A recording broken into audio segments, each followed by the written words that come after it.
تاریخ میں آتا ہے کہ مولانا عبداللہ درخواستی رحمت اللہ علیہ حج کے لیے تشریف لے گئے اور اس بار ارادہ تھا کہ حج سے واپس پاکستان نہیں جاؤں گا، یہیں کا مکین ہو کے رہ جاؤں گا، لیکن مدینہ شریف پہنچے تو خواب میں آقا انعامدار حضور اکرم صلی اللہ علیہ وسلم کی زیارت نصیب ہوئی۔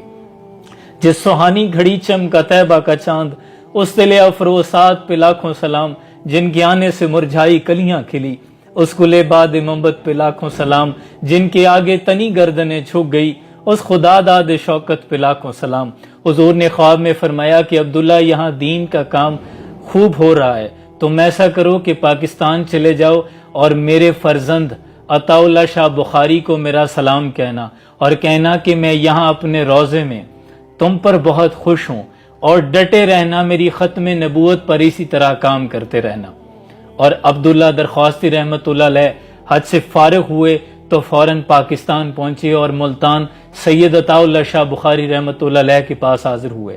ان دنوں سید عطا اللہ شاہ بخاری رحمت اللہ علیہ بیمار تھے اور بستر پر تھے، اور جب عبداللہ درخواستی رحمت اللہ علیہ نے آ کر بیان فرمایا کہ خواب میں حضور کی زیارت نصیب ہوئی اور حضور نے فرمایا کہ میرے بیٹے عطا اللہ شاہ بخاری کو میرا سلام دینا، سید عطا اللہ شاہ بخاری نے جب یہ الفاظ سنے کہ حضور نے میرا نام لیا ہے، آپ بستر پر وجد کی کیفیت تھی، ایسی کیفیت کہ تڑپ رہے تھے۔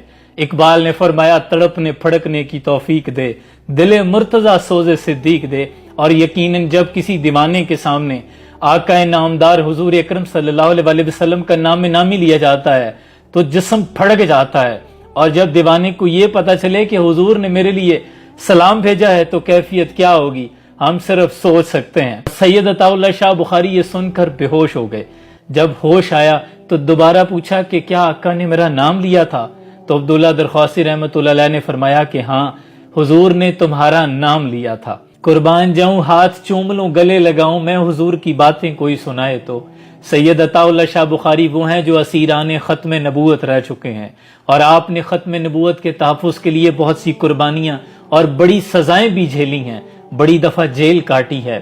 اور مولانا محمد علی جلندری لکھتے ہیں کہ جب سید عطا اللہ شاہ بخاری کا وصال ہو گیا تو بعد از وفات مجھے ایک روز خواب میں ملے۔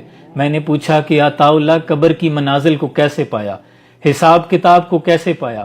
تو آپ کہنے لگے کہ بے شک قبر کی منازل بہت سخت تھی، لیکن حضور اکرم صلی اللہ علیہ وسلم آقا نامدار کی ختم نبوت پر جو میں نے پہرا دیا تھا، اس کے صدقے میرے ساتھ بڑا نرمی والا معاملہ کیا گیا ہے، اللہ نے مجھ پر بڑا کرم کیا ہے۔ اس دور میں اور حجام اور ساکین بنا کی روش لطف و ستم، اور مسلم نے بھی تعمیر کیا اپنا حرم، اور تہذیب کے آزر نے تو رشوائے صنم، اور گفتار سیاست میں وطن اور ہی کچھ ہے، ارشاد نبوت میں وطن اور ہی کچھ ہے۔